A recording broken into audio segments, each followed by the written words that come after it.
Makakasama natin via Zoom si Undersecretary Claire Castro. Yusek Claire, magandang morning! Si Ka Jerry at si Ka Tunying. Yes, good morning Anthony, good morning Jerry. Nung sinabi nyo kasi kanina na mayroong isang maganda at sexy, sabi ko, ako na yan. Iba pala yung balita. Actress pala. Ako na introduce nyo. Saka hindi ka naman panregalo eh. Oo, niregalo daw sa isang controversial Nandun lang ako sa maganda at sexy. Nung nasabing actress, ay hindi pala ako. Tsaka iniregalo, hindi magandang teka muna, bago doon sa ilang issue, ikaw pala, Yusek Claire, ay nakakasama sa listahan ng mga posibleng potential senatorial balls sa nalalapit na eleksyon. Oh, ngayon ko lang nadinig yan di ba? Ngayon, meron ka nang narinig sa amin. Dati hindi ka nakikinig sa amin eh. Lagi pero ngayon ko lang nadinig yan. Kasama raw ang iyong pangalan sa mga lumitaw sa isang survey. Na pwedeng maging senatorial ball. Ganun ba? Hindi ko alam. Ano ba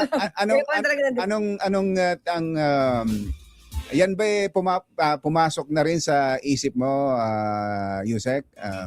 Kumbaga na magtapat ka sa amin. Huwag mo kami sa showbizin. Nakaupo ka sa lie detector test machine. Go ahead. Well, anyway, ganito Jerry and Anthony, hindi ko yan inisip. Hindi ko rin, sabi ko nga, ngayon ko lang nadinig eh. Although, syempre, may mga tao nagsasabi, oy, tumakbo ka. Pero di ba minsan sasabihin mo, pag isang tao nagyaya sa'yo na pumasok sa politika, sabihin yan, hindi mo yan kaibigan kasi papahama ka. So, ngayon ko lang talaga nadinig na sinasama nila ako sa survey. Siguro masarap na pakinggan kasi parang may mga tao na maaaring magtiwala sa'yo dahil sa ginagawa mo. Pero syempre, hindi pa siya pumapasok sa isip ko. Sa totoo lang. Hindi yan showbiz. ang awareness mo siguro 110% na eh, no? Oo. So galit na galit sa'yo. Lalo na pag nasa DCRH ako with you. Hindi lang yun. Saka paborito ka ng DDS. Oo nga. At least favorite nila ako, di ba? Naiisip nila ako. Sa pagtulog nila, naiisip nila ako. Wag lang silang babangungutin. Mahirap yun. Nagagalit ka ba, Yusek, kapag tinatawag kang Auntie Claire? Hindi. Pinaregister ko na nga yan. Sinasabi ko na, nahuli. Huli. Gagamitin niya sa eleksyon, Auntie Claire. Auntie Claire is for anti-fake news. Mga anti-epal, mga ganyan. Hindi ha. Bukas meron ka ng jingle. Ay, may gumagawa na kayo. Meron na. Nandito na si Auntie Claire. Baka yun yung gumawa ng jingle nung taga Nueva Ecija. Si Pepe Pacheco. Nako, kailangan marinig mo yun. Marinig mo yun. Anyway, mapuntahan ko naman yung kalusugan ng Pangulo. Yusek, hindi ba AI yung dinner nung Pangulo saka ni First Lady? Baka AI lang yun ha? Hindi. Pumunta siguro sila sa Soler. Pwede sila pumunta doon. At itanong nila ako, nakita talaga nila. Actually, ganito, kahapon kasi, syempre, nagkaroon tayo ng bonding time with the family. Sama ko yung mga anak ko. So, pagkakain namin doon, meron sa isang table na hindi ko naman kakilala, sayang, sana tanong ko pala yung pangalan niya. Siya pa yung nagsabi sa akin, uy, nandun kami kahapon, nakita namin si Pangulo, hindi naman pala totoong nasa ospital. Sabi ko, sino ba kasi naniniwala sa mga yan? Wala namang mga basihan yan. So meron, sa akin pa nagsabi, na nakita niya mismo personal, yung first couple. Yung gano'n, parang katakot-takot naman na yung sabihin nating ebidensya, pruweba, na ang Pangulo buhay, wala sa ospital, hindi papatay, gagaya ng gusto ng mangyari ng iba, pero tuloy-tuloy pa rin tuloy-tuloy pa rin, as in parang may concerted effort para palaganapin ito. At maniniwala ka ba na ultimo mga ilang kakilala ko na OFWs personal ko nga kilala, iba kaibigan ko pa, message ako, patay na. Kumbaga sila mismo naniniwala na. Ibig dun sa- sabihin, kumakalat at na Effective. may napapaniwala. effective yung pagpapakalat ng balitang yon. Oo, kasi pati nga mainstream media, inaaway na ng mga fake news peddlers eh. Siyempre, naapektuhin din. Hindi lang sa gobyerno, pati yung mainstream media, kaya nga naglalabas na sila ngayon ng mga kanilang statement. Pati mga cameramen, Oo. naglabas na ng statement na hindi totoo yan. Totoo ka, tama yan. Meron itong plano, may scheme, na kahit alam ng mga taong ito na nagpo-post na ano yung totoo, talagang gigibain nila yung katotohanan at ang balak nila is pangibabawan pa yung mainstream media para yung naratibo nila ang madinig at paniwalaan ng mga inosente nating mga kababayan. So doon tayo mag-ingat kasi mismo mainstream media na nagsasabi ng katotohanan katulad dito sa DZRH sa 2x2, malamang, isa kayo, pagka kayo nagsasabi ng katotohanan, isa rin kayo sa mababash. Mahirap ito kasi hindi tayo pwede mamuhay sa mga fake news lang lagi. Kung ang Pangulo mismo ng bansa ay nagiging subject ng ganyang klase ng propaganda o operation of black news o fake news, attorney Yusek Claire, paano pa ang pangkaraniwang mamamayang Pilipino? Anong pwedeng maging action diyan ng palasyo? Hindi, sa amin unang-una, syempre, humilos na agad ang PCO sa pamumuno ni Secretary Dave Gomez. At gagawa din tayo ng website or ng link kung saan pwedeng ipadala ang mga paninira, lalong-lalo na sa gobyerno Kasi yun ang kailangan Kasi kung ito ay sisira sa public order at hindi na magkakaroon ng tamang pagdedesisyon ng ating mga kababayan dahil sa fake news, talagang sasampahan natin ito ng kaso. Ibigay na sa fake news na pinapakala talaga. Ito, Yusek, sabihin ko na rin na may, ewan ko lang kung may mga matutuntun tayong mga tao dyan sa mga nagpapakalat niyan.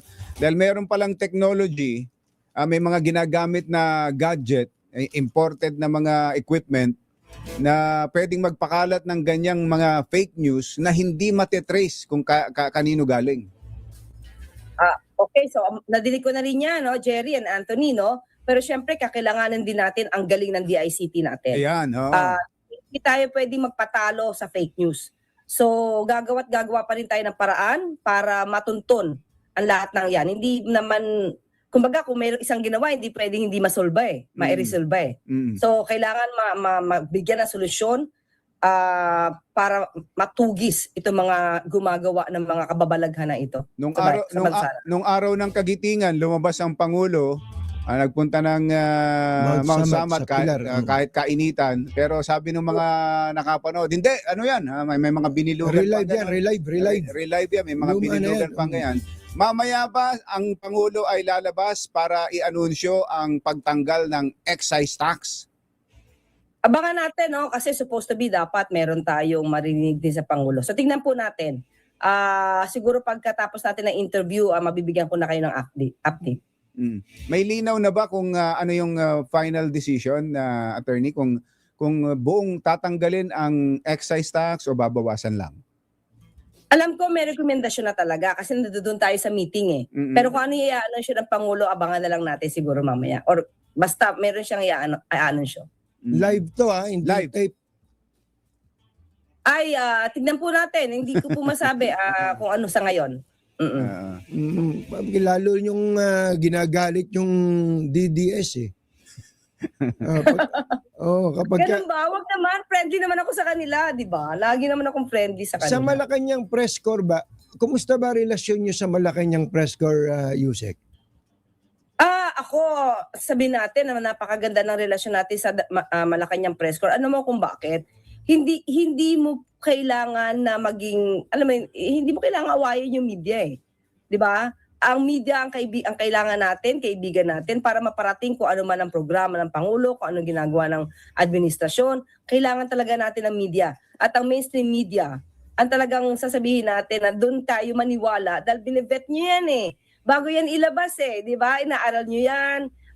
Sinisigurado na tama ang ibabalita ninyo. Kumbaga sabi nga nila, pangalan nyo ang nakasalalay dito, hindi lang for the views. So, kaya ang relasyon natin sa MPC ay maganda. Maganda po ang relasyon natin sa MPC. Katulad ngayon, ang MPC is under attack. Dahil nga dito sa mga issue na to. At si former PCO Undersecretary Lorraine Badoy ay inakusahan ng Malacanang Press Corps na tumatanggap daw ng suhol Nako. sa gobyerno. At tanong natin, siguro dapat ibalik natin ang tanong sa kanya, anong pruweba mo? Mm-mm. Kasi ang ginagawa nila ganito, puro intriga. Eh sabi nga natin, kanino pa sila magmamana ng paggawa ng intriga at pagplanta ng ebidensya, di sa amo nila, eh doon naman sila eksperto eh. Diba? Nung pa yan inamin na gumagawa talaga sila ng intriga at nagpaplanta ng ebidensya. Ang tanong natin, ibalik natin sa kanila, anong pruweba mo? Huwag ka magpagawa ng intriga lang na in a form of a question, tapos wala kang ebidensya. Kasi pag wala kang ebidensya, at talagang naninira ka lang. At yan naman ang trabaho nila. Lahat ang sinasabi nila ngayon na puro in a form of a question as if meron siyang alam pero walang ebidensya. Kunyari, Intriga lang nagtatanong yan, no? para sirain. Yes, para sirain lalo na yung mainstream media. Bakit? Kasi ang gusto nilang marating, ang gusto nilang mangyari is sila paniwalaan ng taong bayan kahit wala silang ebidensya. Sa pamamagitan ng kanilang intriga, dapat yun ay maging news. Okay. Yusek, maraming salamat. Salamat po sa inyo ha. Auntie Claire.